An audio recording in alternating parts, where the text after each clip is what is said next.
Halo guys, kamu pernah nggak sih ngatur uang buat acara kampus atau usaha kecil-kecilan, terus bingung uangnya kemana aja?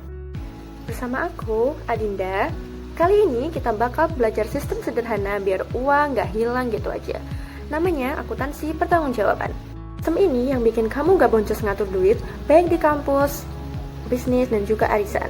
Bayangin, ini tuh kayak GPS keuangan, jadi kalian bisa lacak uangnya itu dipakai buat apa aja sih, siapa yang bawa uangnya, terus nanti sesuai rencana atau enggak. Bahasanya gampang banget dipahamin. Pokoknya dengerin sampai habis ya dan tonton full video ini sampai selesai. Definisi sederhana dari akuntansi pertanggungjawaban yaitu di sini aku memakai materi dari dosen Sistem Pengendalian Manajemen yaitu Ibu Elana Era Justita, di mana akuntansi pertanggungjawaban itu adalah sistem pencatatan uang yang menghubungkan pengeluaran dengan orang yang bertanggung jawab. Nah, ini buat mastiin uang bisa tepat guna dan juga bisa untuk dilacak. Jadi untuk contoh sederhananya di sini aku memberikan contoh di mana aku ada acara kampus. Nah, yang pertama aku membagi tugas untuk beberapa divisi, ada divisi dekorasi, konsumsi, dan juga dokumentasi. Lalu, tiap divisi itu aku kasih anggaran, di mana dekorasi aku kasih anggaran sebesar 500.000, konsumsi 1 juta, dan dokumentasi itu 300.000. Lalu, tiap divisi nanti kita mintai laporan, uang dipakai buat apa aja sih, berapa harganya, dan sisa uangnya berapa. Kenapa hal-hal di atas itu penting? Biar uang nantinya tidak dipakai dengan sembarangan. Lalu, jika ada yang kurang, kita bisa tahu penyebabnya apa. Dan ketika kita bikin anggaran untuk acara selanjutnya, itu bisa bikin anggaran yang lebih tepat. Seperti itu. Apa aja sih jenis-jenis pusat tanggung jawab? Di sini, aku menggunakan analogi warung kopi, di mana kita bisa mengenal jenis-jenis pusat tanggung jawab dengan mudah dan gampang. Yaitu ada 4 jenis pusat tanggung jawab. Yang pertama yaitu pusat biaya. Kalau di warung kopi, pusat biaya ini merupakan bagian pengeluaran, di mana bagian ini itu hanya mengeluarkan biaya tanpa mengejar pendapatan.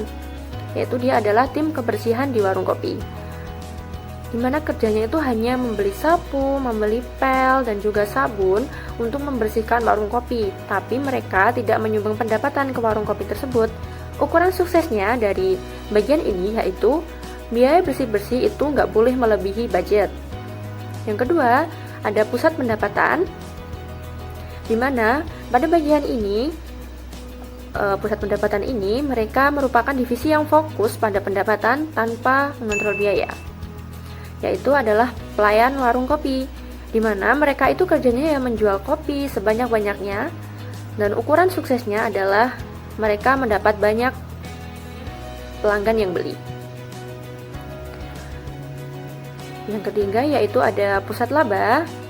Pusat laba di sini yaitu merupakan manajer atau pemilik warung, di mana mereka ini mengurus pendapatan dan juga biaya sekaligus. Nah, mereka ini memastikan penjualan tinggi tetapi dengan biaya rendah. Ukuran sukses mereka yaitu dapat untung banyak. Yang keempat yaitu pusat investasi. Di sini pusat investasi merupakan pemilik modal, yaitu investor yang menginvestkan dana mereka atau modal mereka itu ke warung kopi. Kerjanya mereka ya cuma ngasih modal, tapi mereka juga punya ukuran sukses di mana modal balik plus mereka dapat keuntungan.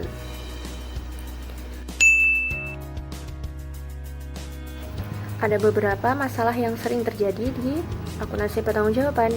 Yang pertama yaitu laporan yang ngasal-ngasalan atau laporan palsu, di mana cuma ditulis udah dipakai semua tapi nggak ada buktinya.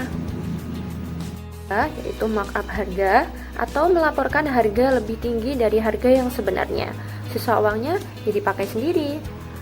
Yang ketiga, budget jebol atau uang itu habis sebelum acara selesai.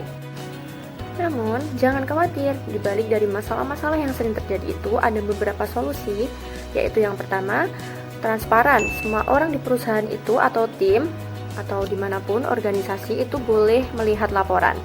Lalu yang kedua, memakai bukti. Harus pakai kwitansi, wajib. Yang ketiga, evaluasi bandingin anggaran dengan realisasi.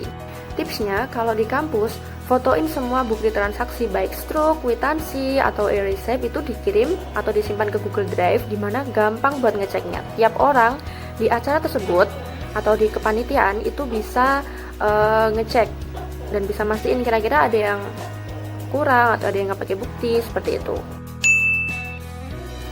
Dan selanjutnya adalah cara membuat laporan sederhana.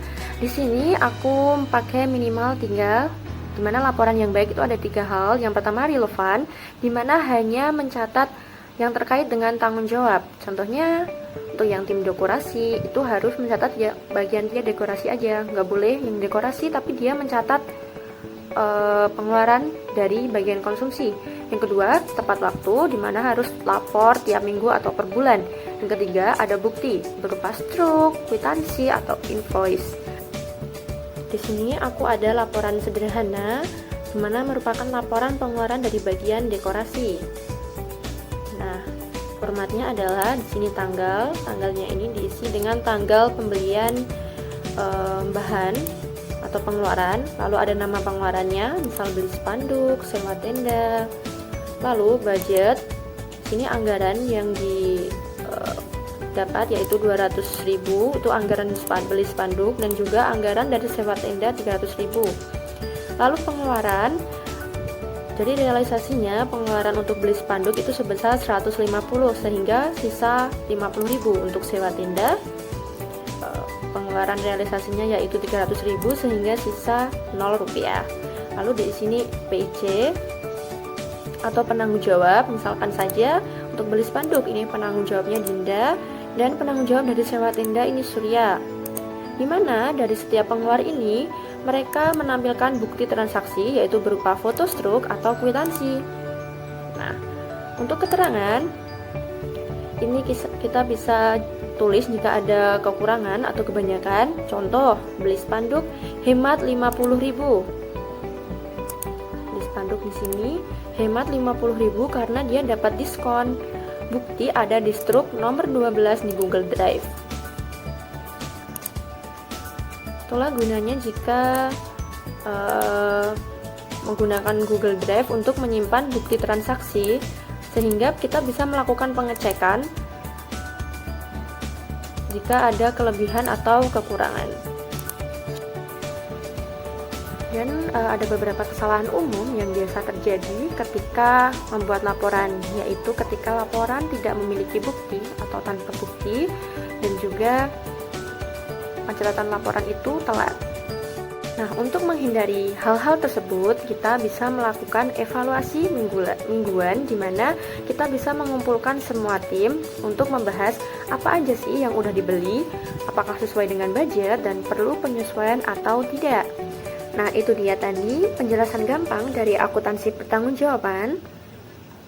Jadi, akuntansi pertanggungjawaban itu merupakan alat ajaib buat ngatur uang biar jelas kemana perginya uang tersebut, ada yang bertanggung jawab dan bisa dievaluasi. Intinya, sistem ini bikin keuangan organisasi maupun perusahaan itu bisa dikontrol, akurat, dan juga bebas dari korupsi. Kalau kalian tertarik buat eksplor lebih dalam, bisa cek referensi dari buku Rudianto tahun 2015 dan Antoni dan Govindrajan tahun 2005. Dan jangan lupa komen di bawah, kira-kira tantangan terbesar dari kalian yang memakai sistem ini tuh apa sih? Kalau mau template Excelnya, kalian bisa DM aku di Instagram @adindan.s. Jangan lupa praktekin di acara kampus atau bisnis kalian. Kalau ada yang mau ditanyakan, komen di bawah ya guys. Terima kasih udah nonton. Sampai jumpa di episode selanjutnya. Stay akuntabel guys. Bye-bye.